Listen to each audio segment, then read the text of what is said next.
Alright, good morning, good morning, good morning po sa inyong lahat mga kababayan. Batang Maynila to, it's pag-usapan natin etong isang tsinador. Ang dami po kasing tsinador mga kababayan eh. So pag-usapan muna natin yung kahapon po pinag-usapan natin yung si Mr. 10K na tsinador. Ngayon, pag-usapan naman natin itong si Mr. 2K na tsinador. So ito mga kababayan pakita ko muna sa inyo yung Marcoleta versus Marcoleta. Sarili versus sarili.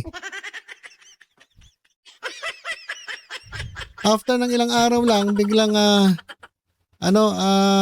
dinina yung kanyang sinabi na napakalinaw naman na sinabi niya. Ito mga kababayan, panoorin natin. Ito pong video ito, Marcoleta versus Marcoleta.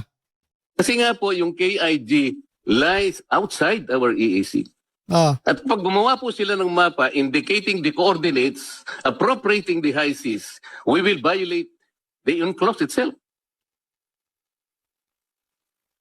Yun po yung problema. Ngayon, si Commodore Tariela, I don't know kung alam niya ito o hindi, he does not want to inform the public, including the rest of the members of the armed forces. Kapitan, we swear to the Constitution that we will defend the Constitution, all the laws and orders and regulations. Kapag ka magkakaroon po ng giyera sa pagitan ng dalawang bansa, kayo po ang una na sasagupa dito. Kaya dapat po mas interesado kayo kaysa sa amin. Ano ba talaga ipagpapatayan natin dito?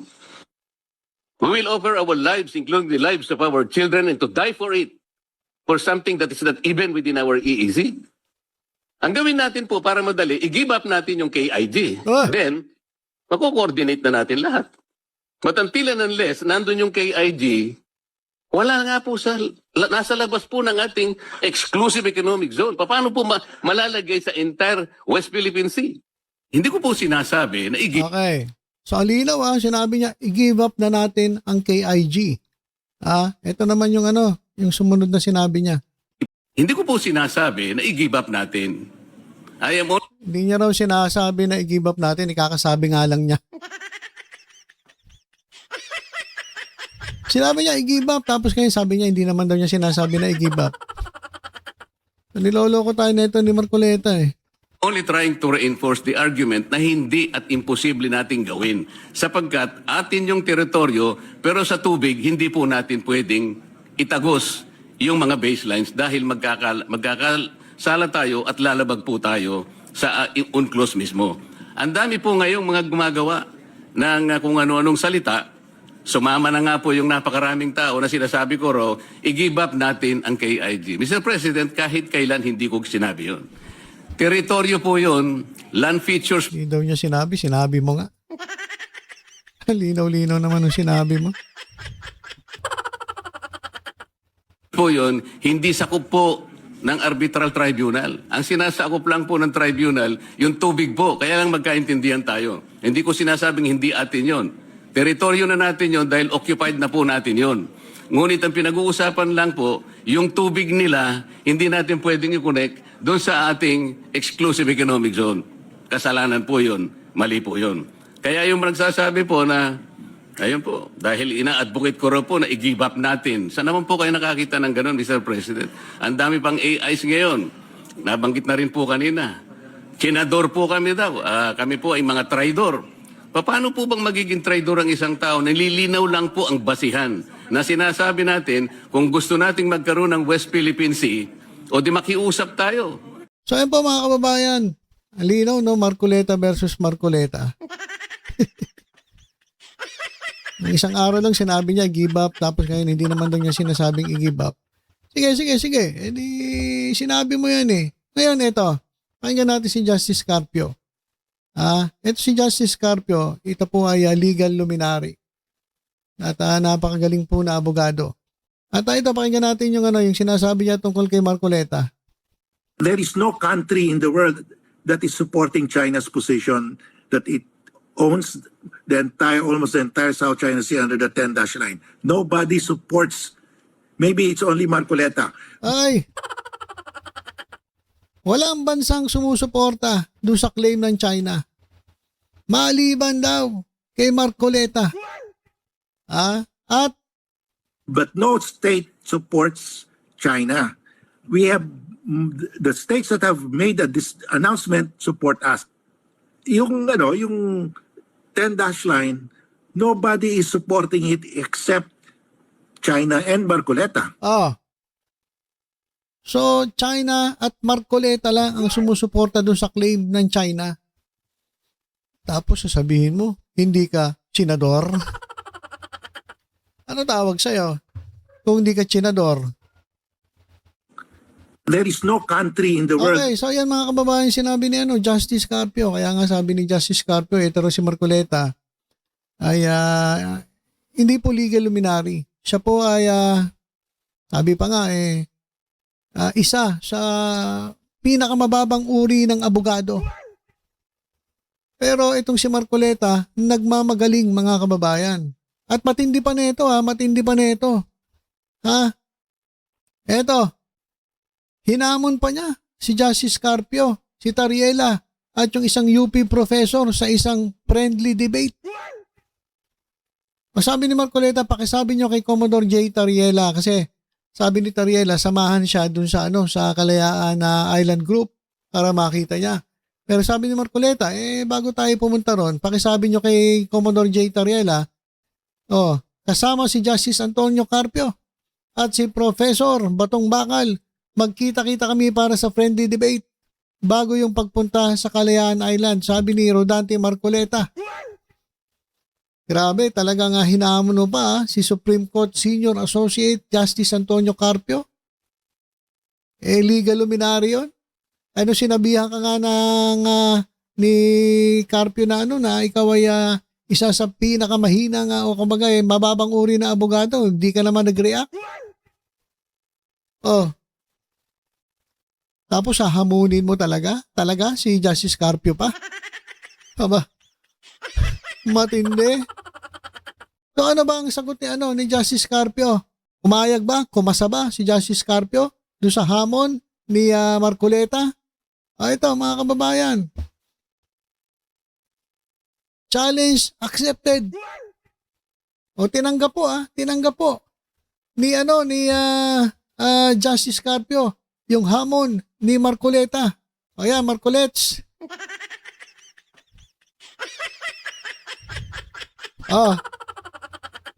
Sabi rito retired Supreme Court Associate o Senior Associate Justice Antonio Carpio has formally accepted the debate challenge issued by Senator Rodante Marcoleta regarding the West Philippine Sea.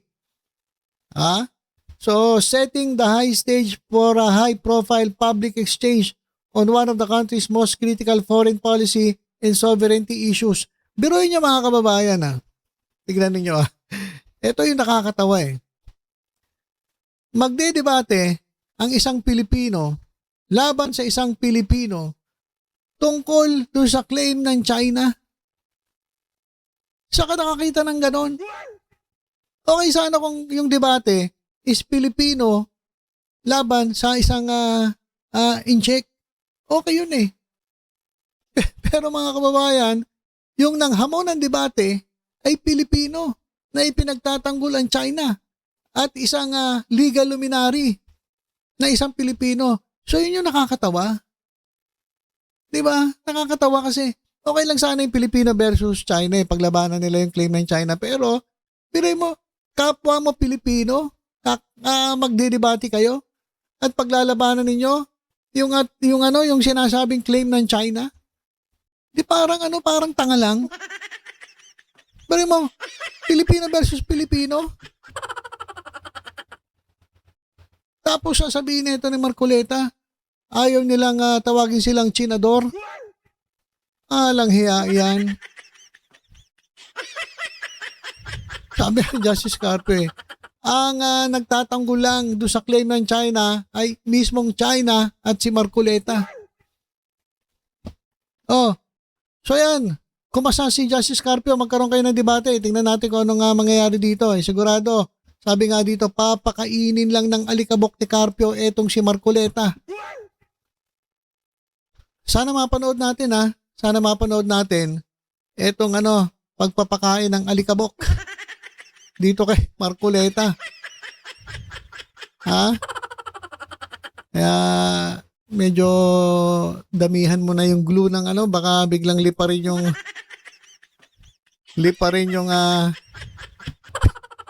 yung peluka dahil sa paghampas ng alikabok dito kay Marcoleta. Kilalang kilala ito si Justice Carpio. Ito po ay known advocate of the Philippines maritime rights. Has long been vocal about upholding the 2016 arbitral ruling na in-invalidate po yung claim ng China dyan sa disputed waters. Ngayon, itong pagtanggap ni Justice Carpio, his acceptance signals a willingness to directly confront opposing views and clarify legal and constitutional positions surrounding the issue. Ayan. Marcolets. Senador Marcoleta. Challenge accepted. Kailan yun? Kailan ang schedule? Schedule mo na para makita namin kung paano kapakainin ng alikabok ni Justice Carpio. Kasi magaling daw ito si Marcoleta Sabi ng mga DDS. Tingnan natin.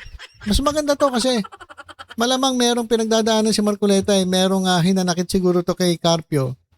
Kasi sinabihan siya na isa siyang bababang uri ng abogado So ngayon, eto na.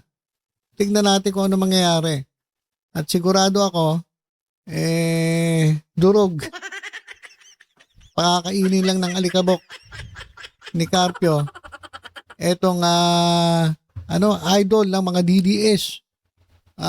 Bilib na bilib sila rito tingnan natin kung paano hambalusin ng alikabok ni Carpio etong si Marcoleta. So, yan po mga kababayan ng patuloy na usapin pagdating po dyan sa sa West Philippine Sea. Na ang talagang nakakatawa ay isang Pilipino ang talagang kung gustong pahinain pinapahina ng isang Pilipino ni Marcoleta yung ating tagumpay sa 2016 arbitral ruling. So parang pinapahina niya dahil doon sa mga sinasabi niya. Sa atin na nga dineclare na nga ng ng arbitral ruling na sa atin yun. Tapos biglang merong isang Pilipino na magsasalita laban doon sa ruling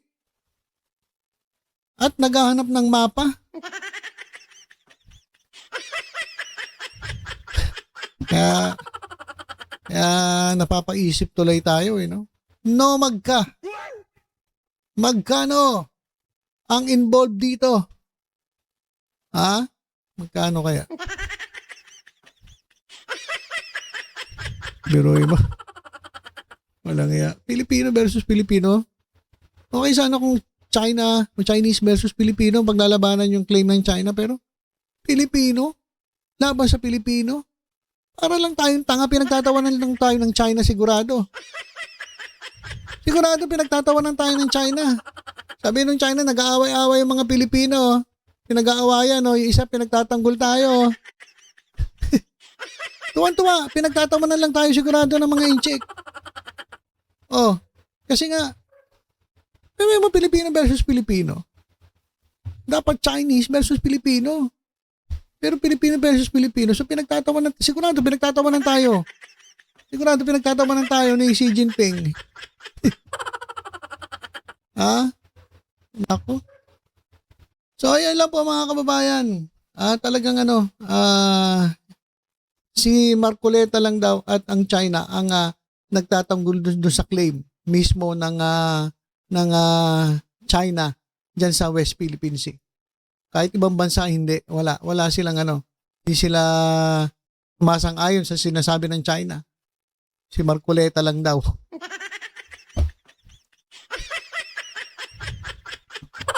Ako hindi ako papayag na naibigay ang Kalayaan Island Group o Kalayaan Group of Islands. Hindi ako papayag na isurrender natin yun sa mga incheck. si Marcoleta na lang isurrender natin sa mga incheck. Lumayas ka kaya dito sa Pilipinas. Total, puro ka naman pinagtatanggol mo yung China eh. Oh. Di ba? Oh, total, chinador ka daw eh. Puta ka na, China. Layas ka na, Pilipinas. Para wala gulo rito sa Pilipinas. Punta ka na, China. Layas na rito. Chinador. Lahat ng mga chinador. Layas na kayo sa Pilipinas. Total, ayaw mo, ibibigay pa yung teritoryo Pilipinas. Hindi kami papayag. Kayo, mga gustong i-surrender ng ibang mga teritoryo natin, ngayon mga chinador, magsilayas kayo. Doon na kayo sa China, wag na kayo dito sa Pilipinas, mga ano kayo, mga makapili. Oh. Sabi tuloy ni Ronald Llamas, hindi lahat ng makapili bayong ang nakasabit sa ulo. Yung iba, peluka. Sabi ni Ronald Llamas. Nagagalit sila yung mga chinador, nagagalit kay Ronald Llamas eh.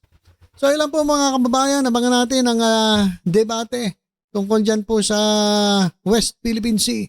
WPS debate, abangan natin. Tingnan natin kung tuto pa rin o mangyayari. Kasi nagamon si Marcoleta, challenge accepted ni Justice Carpio. So abangan natin kung ano mangyayari. So for the meantime, tutok-tutok lang po kayo dito sa Batang Maynila Toy sa iba pang updates. Ingat po tayong lahat. God bless po.